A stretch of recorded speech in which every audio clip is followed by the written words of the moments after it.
Well, hello, Pueblo. This is Dave DeCenzo with Colleen Clark. and Randy Thurston. and we're here interviewing Randy, and probably he's an experienced speaker. He's been on council before, and we'll ask him a little bit about that. But he's wants to explain uh, the two sides or the facts having to do with this council, the mayor versus city manager question that's on the ballot. So, Randy, can you tell us a little bit about your experience on council? You know, what's interesting is you have politicians and you have elected officials. And when I came in and it was asked to run for city council, it was in 2001. And the guy who asked me to do that was Rich Galinda. And Rich was a sitting District 3 councilman. And he said he had enough. He was done. 4 years, and he says, but Randy, you've got a lot of business sense, a lot of common sense, and that's what you need. But you always have to remember one thing, that you work for the people. And when you do that, you're an elected official. If you work for hidden agendas, you're a politician. And I never forgot that. And from the day I started, I was an elected official. In fact, when people would call me a politician, I would say, no, you're not correct. I'm an elected official. It's a very clean distinction that most people don't really even think about. Who's representing you? What's their mindset? And how important is the voice of the people? It's everything. The people, they are your boss. So, were you there during the smoking issue? I was. So, what happened there? Well, you're starting me off on a biggie. Yeah, that's how we do it here. Well, and I love it. So I can tell you that there was two. Well, there was more than that, but two major issues. One was the smoking issue, and the other was the IGA with the water situation. And so, having not been a politician, understanding my role, I would also have another dynamic. I would never make a decision until right before I pushed the button of how I voted, because I wanted every opportunity to hear every option, every possibility, get information. I would do a lot of research on my own because it really is a big decision that you want to be informed on. Oh, absolutely. So with the smoking issue, Doc Sova talked to me, and he said, Randy, I think I'm going to put this issue out to have Pueblo go non-smoking. And he was involved with somebody at the health department that was really about the non-smoking situation. And I told Bill, I says, just so you know, it's going to create a split in the city because people's health is a right. And that's a natural right. Mm-hmm. And so is the right for a business to make business decisions whether they allow smoking or not. So I said, you're going to create two different rights, and it's going to be a bloodbath. I said, are you sure you want to do it? And he said, absolutely. So back to my statement is I never made a decision until right before I pushed the button.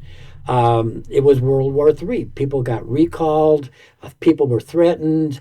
It was one of the most horrendous things you can ever imagine, with two sides that were both right, fighting to get what they wanted. And it came down to a compromise where if you were a bar owner and you served a certain amount of food, there were certain exemptions. And then you had the non-smoking. And Dr. Bartecki, greatest respect for that man. And in my quest of getting information, I talked to Dr. Bartecki and I said, what are your thoughts? And he said, Randy, I fully understand the rights. He says, but guess what? Guess who doesn't have rights here are the people that work in the bars and the restaurants.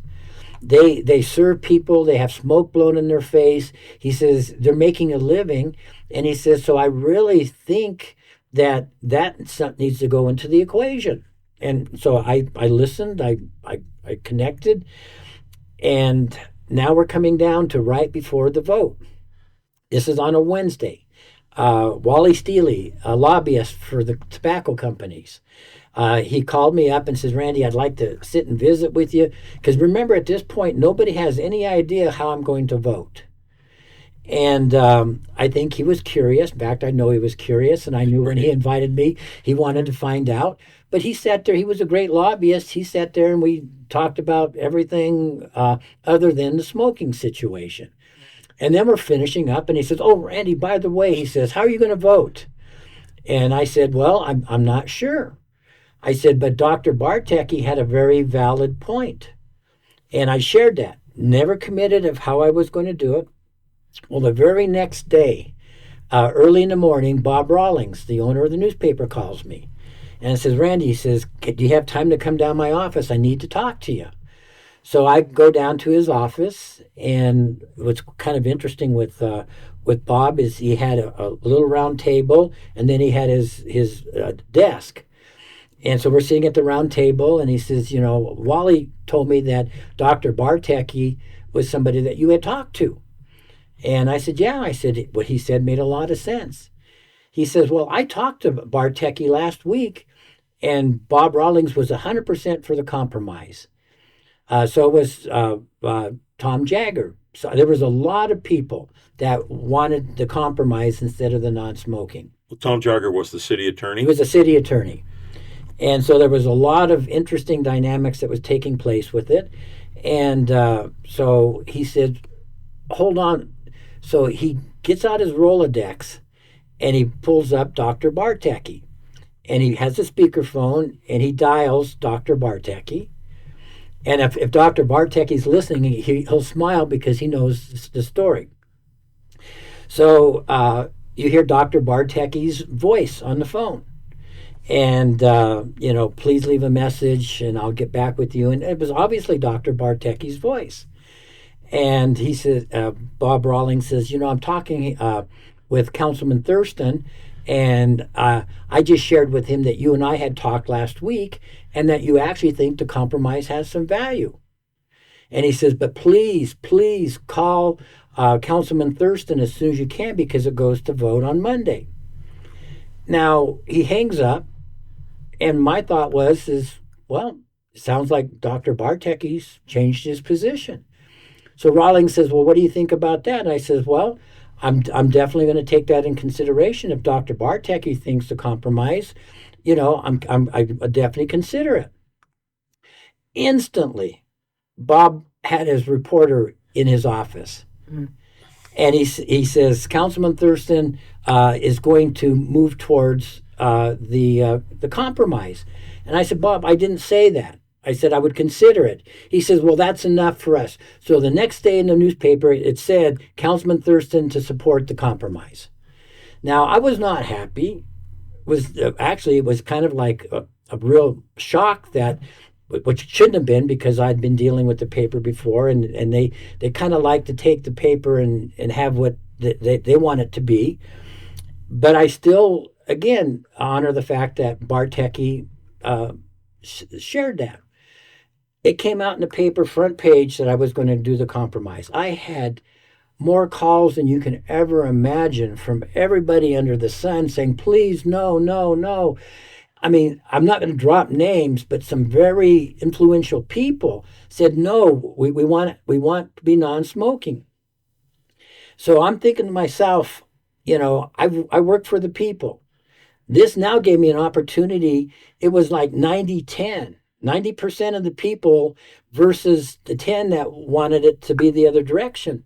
So I'm rattling in my head, trying to figure out what's the best thing to do. Now I'm going to regress just a little bit with another one of my things that I gleaned is when you are a city councilman, you're given a staff report.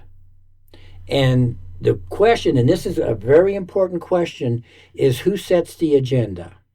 So back in the day, it was the city attorney and the city manager that set the agenda. We as council didn't bring things up. We just voted on what they brought up. Then they would have a staff report that would show how they want it to lean, because they work for the administration. So everything was geared now towards what I call chocolate or vanilla. So either vote yes or no.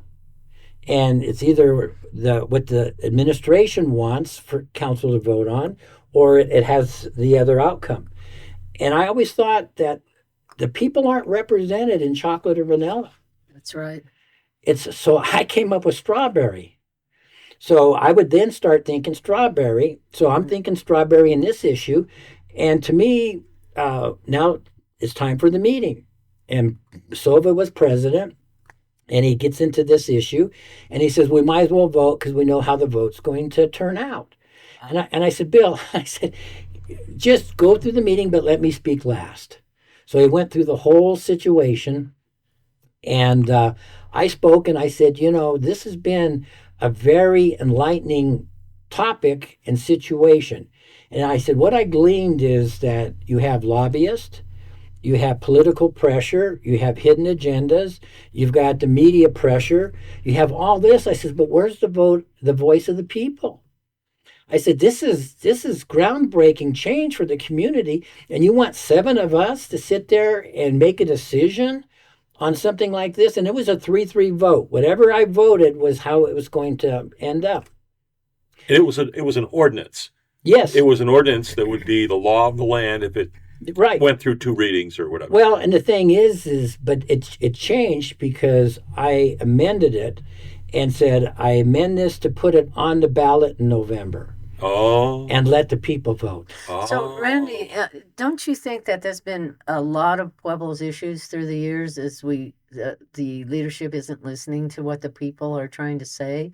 Do you think that they are just playing their own game of chess without finding out what everybody else is thinking or feeling? I mean, do we have that disconnect with our community? Absolutely.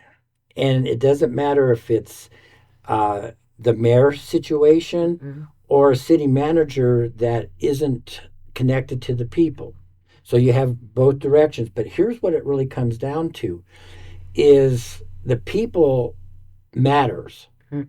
But you have to have an education of that, or you have to have the integrity that no matter what kind of pressure you're under, you're going to stand for the people.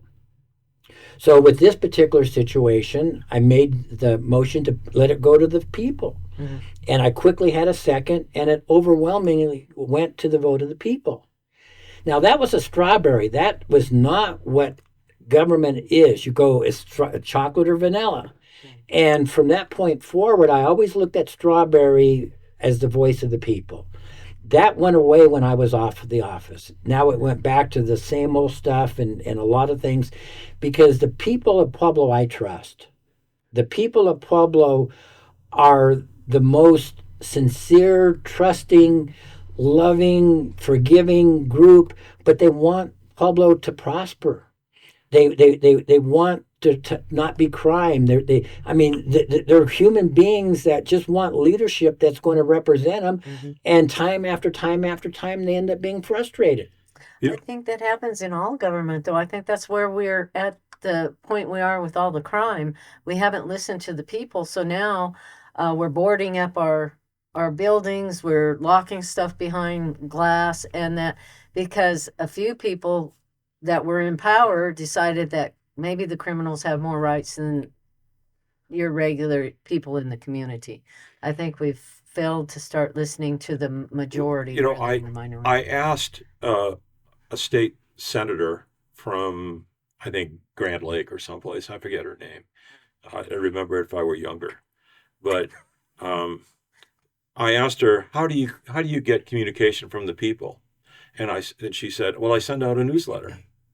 That's not getting input. And now, what in the story that you just related, it was phone calls that you received. I received phone calls. You received phone calls. So people knew your number, and that was the way. But those were people who really cared about this issue. Right. And in the vote on the matter, it would be the general public.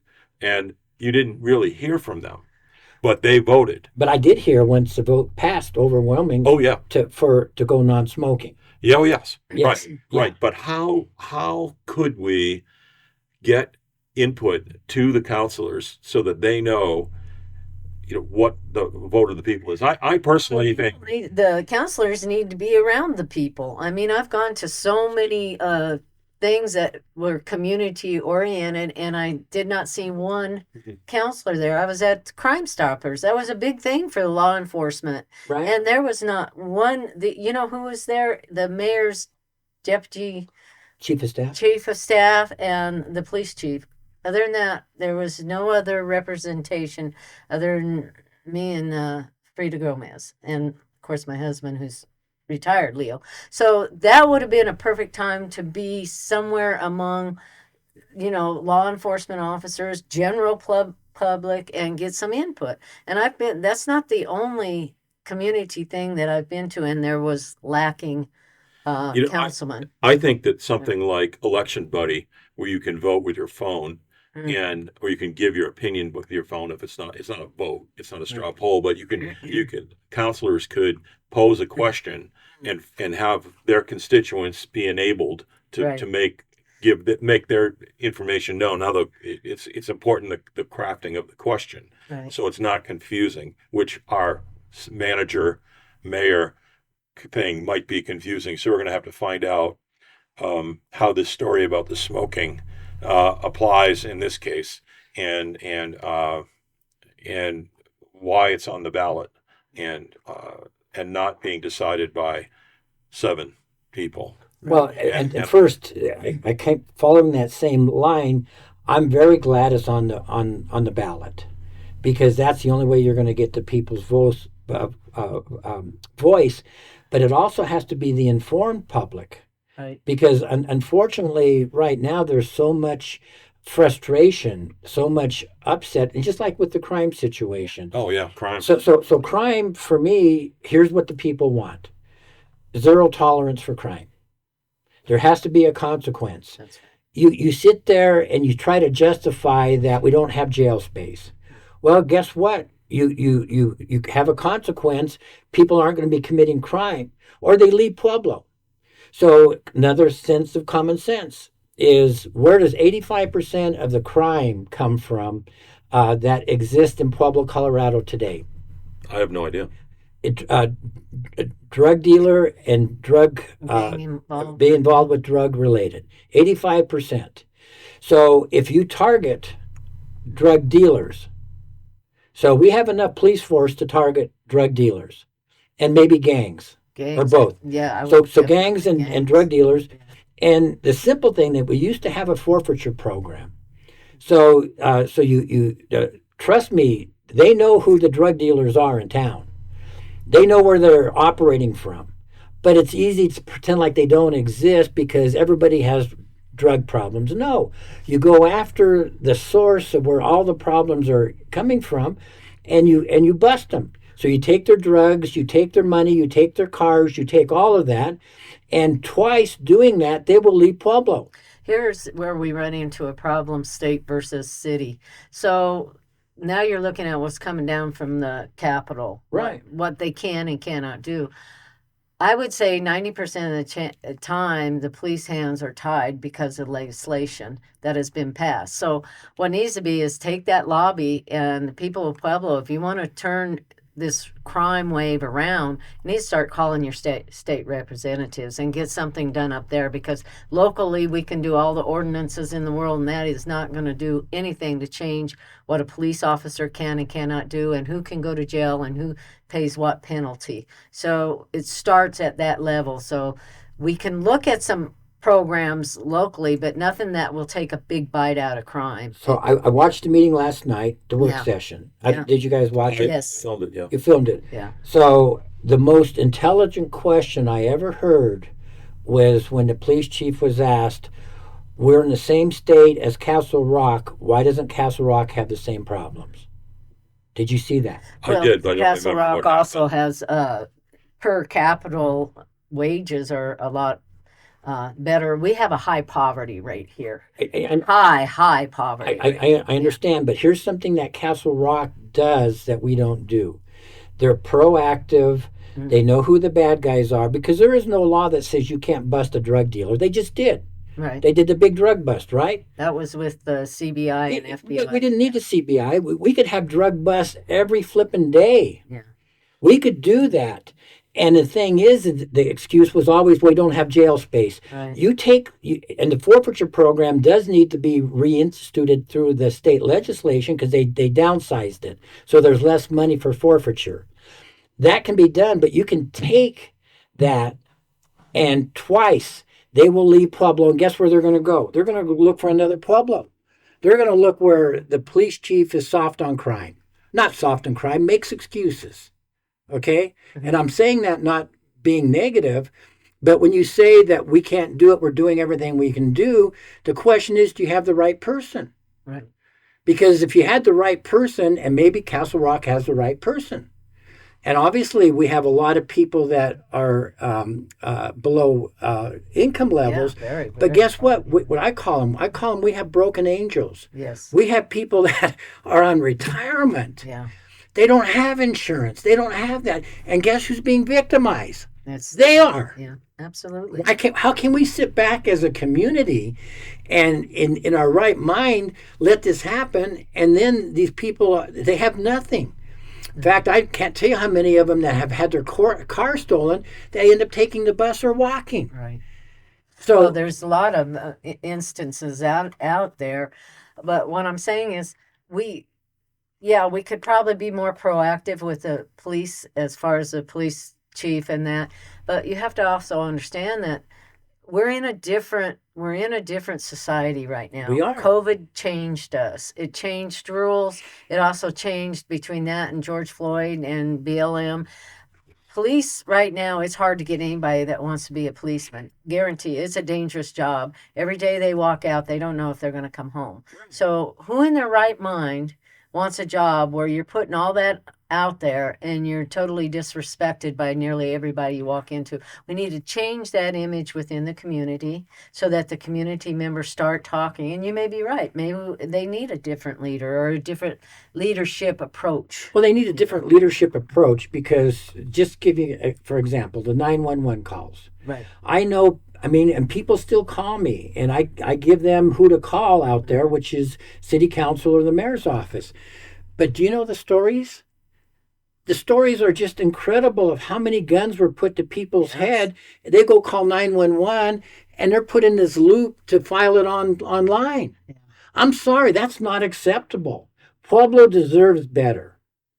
And until we decide that Pueblo deserves better, because it's easy to say, well, the whole country is falling apart. No, there's not the whole country. There's places that there's strong leadership that's going to do it. And the mayor and the police chief can sit there and say, the people of Pueblo, they pay our salary. That's who we work for. We are going to make them a priority. And if you go and talk to anybody out anywhere, nobody feels that they're being represented when it comes to the crime situation. Now, the forfeitures need to go to broken angels, people that have been victimized. I don't believe in giving free handouts, but these people they never asked for it. Right. They walked up when somebody took a gun and they robbed them, and I don't wear jewelry. You know why I don't wear jewelry? Is I was told by law enforcement they look at your jewelry as whether it's worth cutting somebody's finger off if they don't give you the ring. If you don't have this, so there's a mindset out there that law enforcement needs to step up. Now, I love our police officers. Our police officers, I think they have the heart and the soul. And also last night you picked up that our entry level for law enforcement is one of the highest in the state.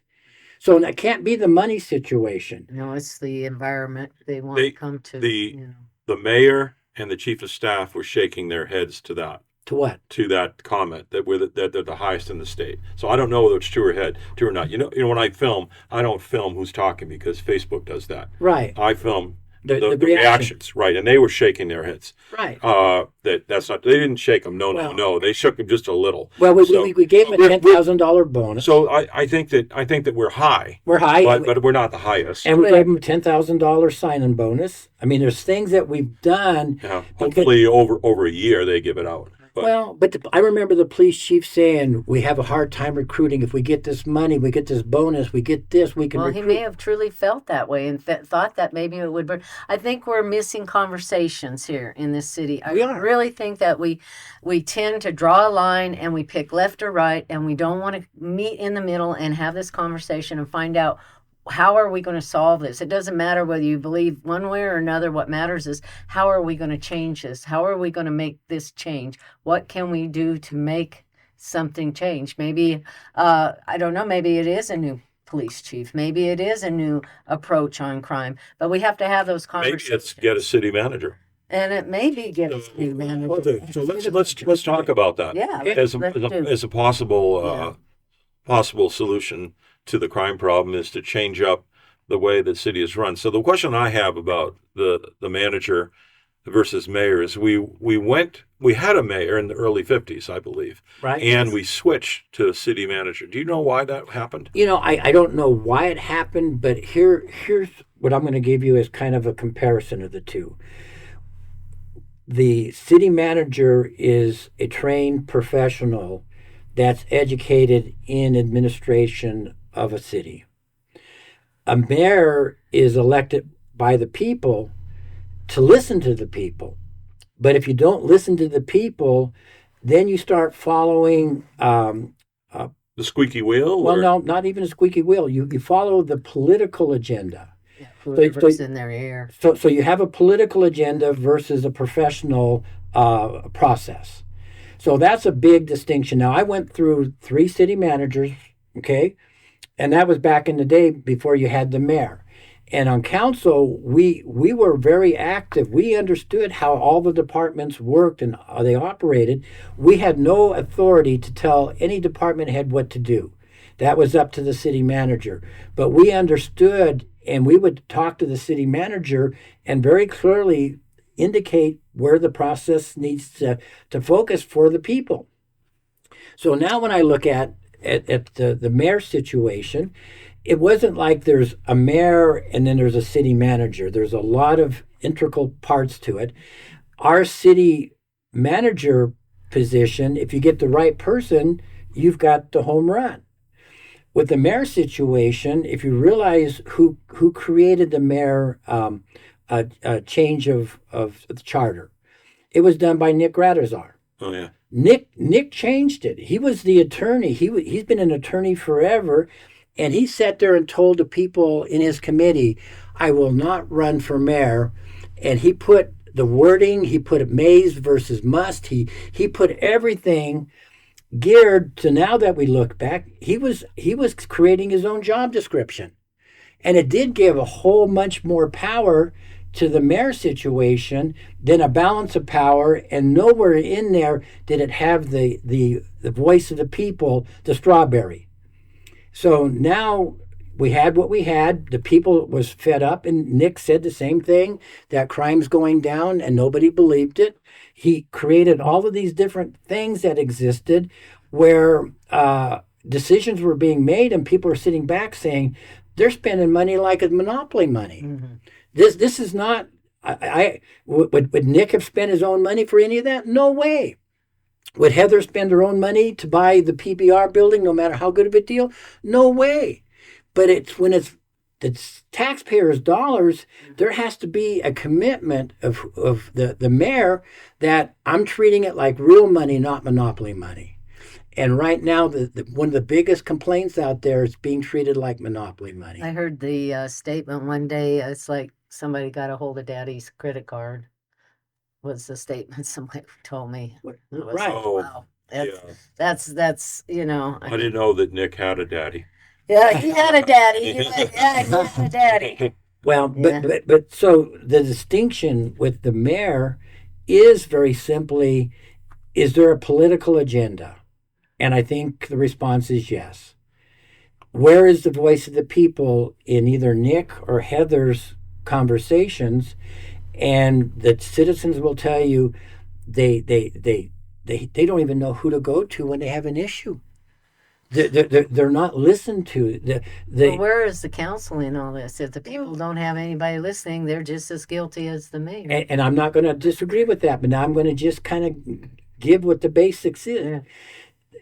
Who sets the agenda today?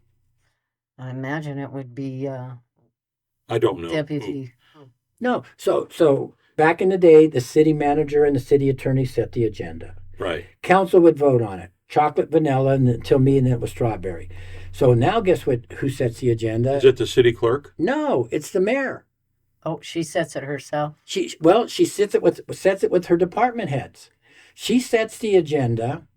So right now, I hear this conversation that city council's voting to spend all of this money. Well, it wasn't city council didn't go out and say we want to spend money, but it was brought to them. So the mayor and her administration sets the agenda. Otherwise, what do you vote on? Who puts the stuff in the book to vote? City council doesn't sit there and say, "I want this." I'm sorry, I shouldn't have hit the table. They We don't. gave you that I nerve ball. Right. So when you realize that the mayor's office, the administration sets the agenda, who furnishes the staff report for city council? Nobody does one for the city council. Not for city council, but it's all administration. All the department heads. Staff, they call it a staff A report. staff report, but it's all administration. Yeah, there is no council staff. No. Well, even they say the city council has an attorney, but that attorney, I think, works for the mayor's office. I mean, I'm not sure, but he always looks at the mayor when he's looking for how he should respond. So now you have this, the agenda set, the staff report comes in, and back in the day when I was on council, you know what page I looked at right off the bat? No. Was the financial impact to the citizens. Oh yeah, absolutely. That should be it. Yeah, absolutely. All I can say is city council needs to ask the question on every issue. What is the return on investment of taxpayer dollars, and what's the financial cost to the citizens of Pueblo? So now you're making a decision about strawberry, about the citizens. Doesn't exist.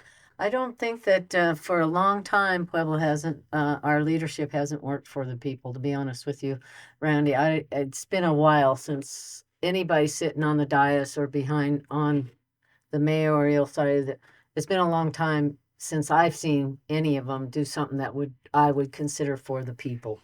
They've all have their own little personal agendas that they seem to be going, whether it's a political or financial agenda. Right. They all seem to be. It's like everybody's going 50 million directions and nobody's looking at the community itself. Well, and Colleen, you're 100% right. So now I'm going to say something about Pueblo. Pueblo is the most incredible community in the world. We have more assets, more resources, more quality of life. We have water, we have highways, we've got reservoir, we got, I could go on for 2 hours. Sunshine, 300 days of sunshine. Yeah. We have all the ingredients for the greatest community in the world. Guess what we don't have? Leadership? We don't have a chef and we don't have a recipe. That's right. Okay. Exactly right. And guess where the chef and the recipe come from is the voice of the people. It's not that you have a chef that can make fancy stuff. I want a chef that cares about Pueblo, our future generations, our senior citizens, our growth. Increasing taxes? Yeah. No. We don't need to increase taxes if you've got strong leadership that doesn't treat things like monopoly money and makes government right. Our government structure is upside down. We have way more money going out than we should. We have things being spent on money that makes no sense. And we've got processes in place that are ineffective. So if you write a government and you cut every department 20%, now if you Google it and you ask a question, even in the best run communities in the world, there's still 20% waste and inefficiencies. Right. So just ask for the minimum 20% cut. That's $26 million a year if you cut off the budget, just 26% off of that. Raises, they always say, well, we're underpaid here in Pueblo. Well, we don't have the revenue coming in as the big cities that have been proactive in growth with the sales tax. So now we're competing with those costs. And I'm sorry, all these big raises that we're given, we can't afford it. Yeah, that's putting the cart before the horse. If Yeah. you ask me. But you can justify it. You can say, "Oh, our guys are worth every guys and gals are worth every dime as somebody else." Well, you earn that through competent government, working for the people, and not put us where we have to now tax everybody a 1% sales tax. Absolutely. I don't support taxing the people. I support expanding the tax base. Now, just think about a simple question. If Pueblo was at a population of 250,000 people, we're not Springs or Denver, we're not hundreds and hundreds and hundreds of thousands of dollars or people, but we're just 250,000 population. Do you know what kind of budget we would have? Do you know how much revenue we would have coming in? No. But instead, we haven't grown. No, we haven't. So now we need money. So you're going to put a 1% tax. You're going to put a grocery tax. You're going to have fees and all these things that are added on every time somebody needs something, permits or whatever. It's at the highest level, and the people of Pueblo are bearing that. You need to write government first. So City Council, if they were united, that said 20% cut, we're getting rid of all the raises that we gave, we're going to bring back to, we're working for the people. Now all of a sudden you have a starting point. We're not going to buy buildings for offices. I'm sorry, people don't realize, I don't care how good of a deal the PBR building was, it wasn't necessary. First, it takes it off the tax rolls.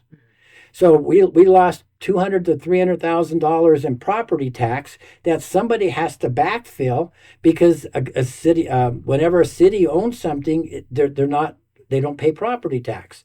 Then you look at the Riverwalk. The Riverwalk is our engine for people coming in. There's not going to be one person come in to want to go down and see the city offices. Then you look at the remodeling cost. Those are big offices. If you want to make little cubicles to house a lot of people, you're way over $2, $3, $4 million in remodeling cost. So every which direction, it was not a good decision to make. But again, I respect the process. It was the mayor's agenda was we want to buy it. City council voted. Nobody looked at the back of the page that said financial impact. And you know why? Wasn't there. Wasn't there. The borrowing the money. Mm-hmm. You don't think the payment of that should show up as a financial negative impact? They didn't even know what the cost was on the COPs until after the fact. I mean, it was such a mess. And I'm sitting there knowing what the process should be, and I'm seeing this take place, and I'm saying, what is going on? Mm-hmm. Where's the voice of the people? Where's the heart and soul of this community that you sit there and you just throw things around because you justify it? Because you can, right? Because you can. Yeah. And they had somebody, a staff or a department head, say it's the best deal ever because if we built a complex, it was going to be $25 million, and we get it for $7 million. Shoot me! Yeah. Oh my God! What kind of justification is that? You don't need that. The Pope building was available. The third floor of the Wells Fargo building was available, and it would have saved all of this going through this. But it wasn't I don't want to say hidden agenda, but it wasn't the agenda of the administration because they wanted to buy that building because they felt it was a good deal. When is government in the real estate investing business? Mm-hmm. No. So they're not supposed to be. I'm sorry, I'm rattling on, but I'm pretty passionate about this. Well, yeah. So answer me, what do you think the agenda is right now with this government we're in, this local government? Confusion. You think it's just lack of understanding how things should work, or Right. Is it lack of experience, lack of being, down with what's really going on? I mean, all of the above. The experience is Chris Nickel and I both were there for 8 years. Yeah. And I obviously ran for mayor, and mine was zero tolerance for crime. I'm never running for office again. Mm-hmm. And I'm asked every day over and over, Randy, please. Mm-hmm. And I said, no, I gave it my best shot. And now we're going to have to figure a different way of figuring this situation out. But experience when you look at Chris Nickel or myself, we dealt with department heads. We can't tell them what to do, but back in the day when we were on council, we understood all of the different moving pieces of it there. Once Nick became the mayor, he siloed it. City I council, remember that. he siloed it. So He did. he made all of the decisions because of the power that he had. And he would throw bones out to city council, which Heather was on that. And the bones is on stuff that didn't really matter, but they would battle and fight. A battling and fighting city council is the best thing for a hidden agenda of a mayor. Okay, and I'm not saying that that carries on today, but people can draw their own conclusion. Why is there so much confusion? We had Tom Jagger was the city attorney. And even though he and I had our differences, because I wanted Pueblo to grow, and he was actually pretty clear he liked Pueblo the way it was. Yet he didn't necessarily need Pueblo to be growing because of his thoughts. But Tom Jagger was the most intelligent municipal attorney that you could ever imagine. We never had problems going into executive sessions. The tape recorder went on. It was kept for 90 days. All of the verbiage, everything along those lines. If anybody got off course during an executive session, immediately we pulled it back to the point of fact. I mean, I could go take 2 hours and tell you what we learned from Tom Jagger. City Council doesn't have that now. So how do we fix this? Well, so now it comes up to the vote of the people. So you've got the political agenda, the current situation, and if you had a mayor that was listening to the people, really listening, we would have different decisions being made. We wouldn't have buildings being bought. We wouldn't have a 1% sales tax on the table. But in her mind, there's no choice because the city... Okay, I'm going to go one step back. You never, ever, ever, ever balance a budget off of reserves. You deal with it that year and you say, okay, we're short, we're going to be cutting. We're going to cut this, we're going to cut this, we're going to cut this.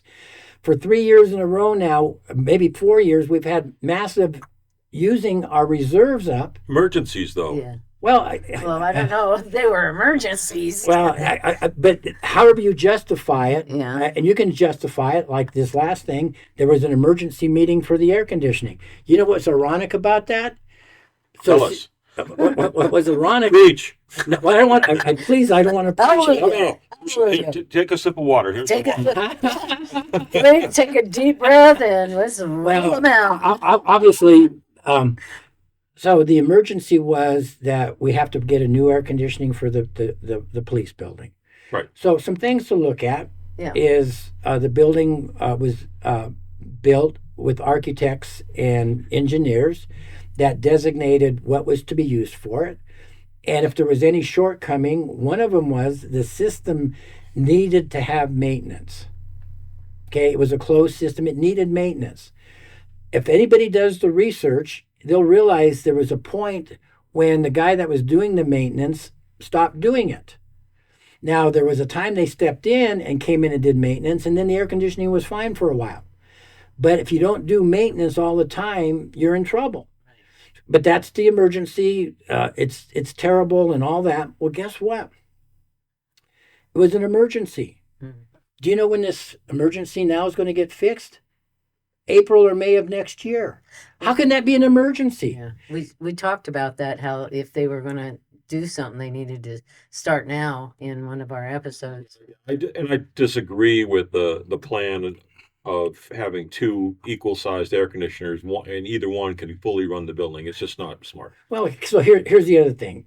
The new proposal is take it off the roof and put it on the main floor. Now you have to redo all of the ductwork and drywall and everything.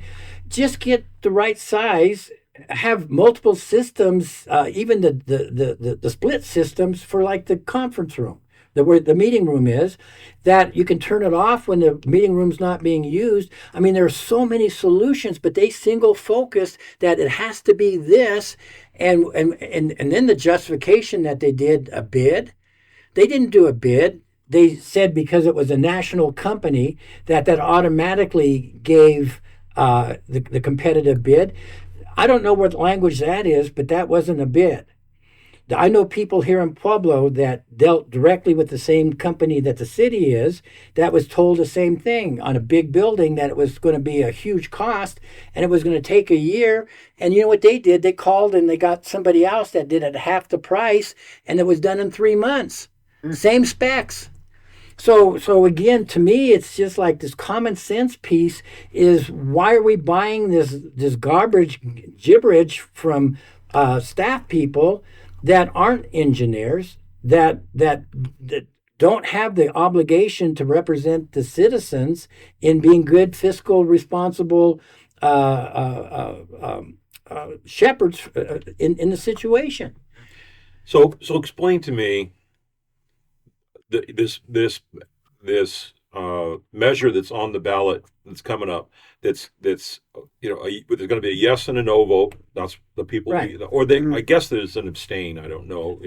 Yeah. So if you don't want to vote on it, what do you do? Check yes and no. No, I think it's going to be a yes or no. And so the simple way of looking at it is, you can go with the current situation, which this is the second mayor. We had Nick Radazar, and after his term, he was done because people weren't listened to and crime was going up, and he was saying it was going down. All the same conversations we have now.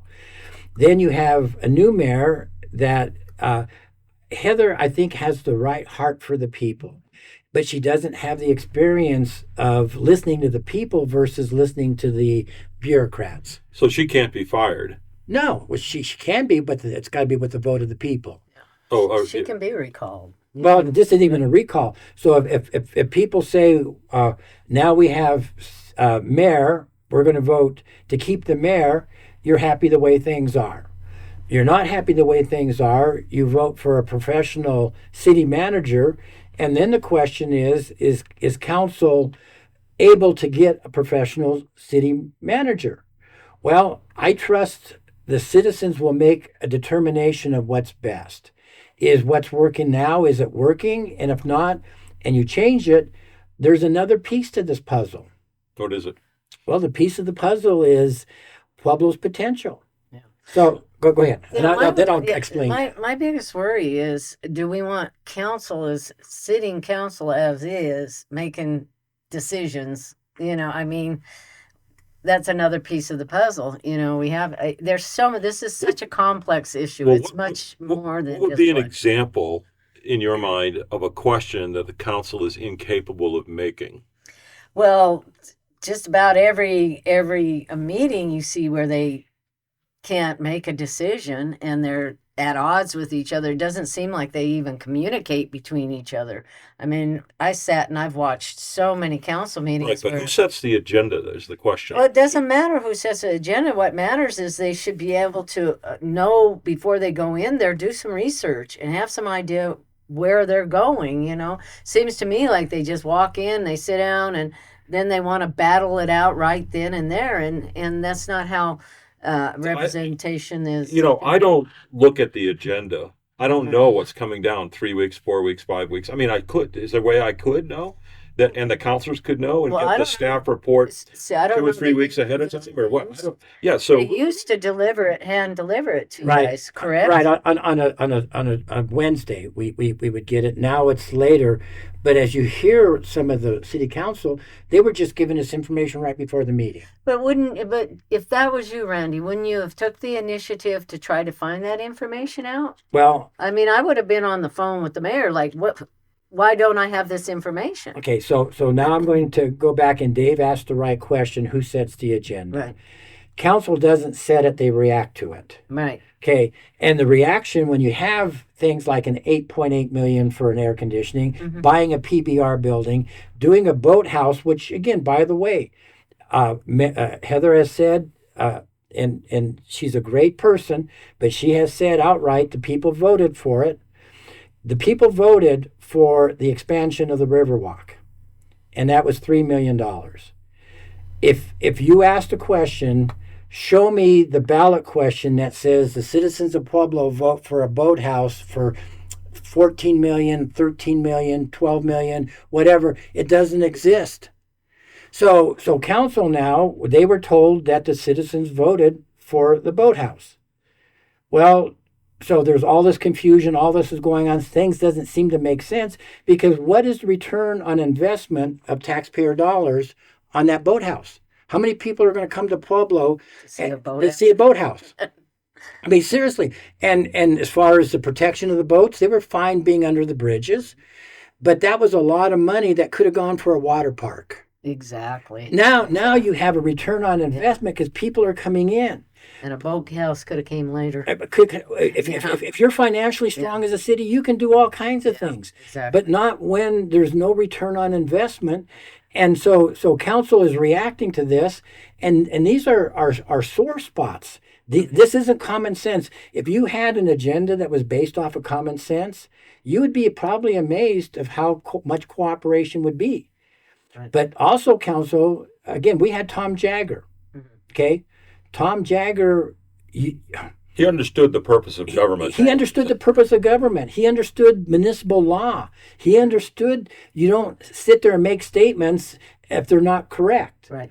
You know, he knew that the honesty of government is always under a microscope, and when you start saying things that aren't true, and then you got council battling, and you have both council and the mayor going back and forth on all this stuff, of course it's a mess.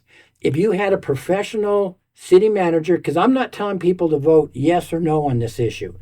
My thing is if people have common sense, and I trust the citizens. If they're happy the way things are, it will stay the same. If they're not happy the way things are, it'll change. It's that simple. But you get a professional city manager. I would say someone from outside the city, bring somebody in. And But It doesn't have to be, but but a professional. yes. professional. A professional. I bet there are some people who are from Pueblo, went off and became city managers elsewhere. Yeah. Well, yeah, I have heard that there are some people in the city government right now that are capable of taking Sure. that baton.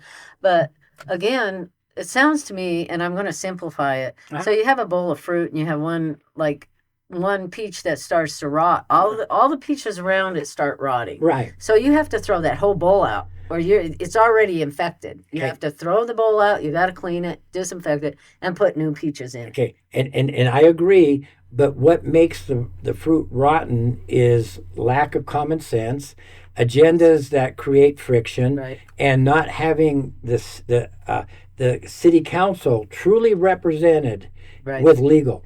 Right. And if you had that, because they're all good people. Oh yeah, I have nothing personal against So that. I want to. We have like 3 minutes left, or maybe 5. So what I want to know is if the mayor thing fails, or is it okay? So we vote to go back to city manager. Right. Then when does the mayor's last day? Well, so you have to get certification of the votes. Uh-huh. So it's not going to be the next day. That has been said. Right. Right. So now you get certifications, and in that process, So it might be middle of December. could be middle of December or at the end of the year. But we still have somebody that's going to pick that. We're not going to be completely without No. leadership No. because there are people that are capable of carrying. Well, us there are through. department heads that Yes. can run their departments. Yes, exactly. Right. Their budget won't change. Exactly. Okay, so there will be some transition period while they're searching. Right. And okay, so that's fine. So if we keep the mayor, what happens? Business is normal. Business is normal. So we'll still have councilors arguing, and they won't be presented with anything different than they're being presented No. with now. No. But if there were a city manager, what would they be? How would a city manager? Because he's trying to get direction, or she's trying to get direction from city council. from the city council. So how do they do that? How does a city manager do that? So I'm sorry that we're down to the final thing, but there's what I would say is Pueblo's potential. So like planning and zoning. There's a system that's in place, and there's people here that can do it, that will streamline it, create it, and we're creating people coming in.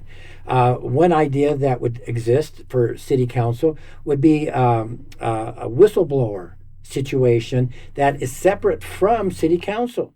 So anybody that's trying to be vindictive or trying to punish somebody for doing something, it goes to this committee that now all of a sudden you don't have that element existing. I mean, I could go on with 10 other ideas of what common sense brings forward of not spending money like it's monopoly money, having on staff reports, having financial impact of the citizens.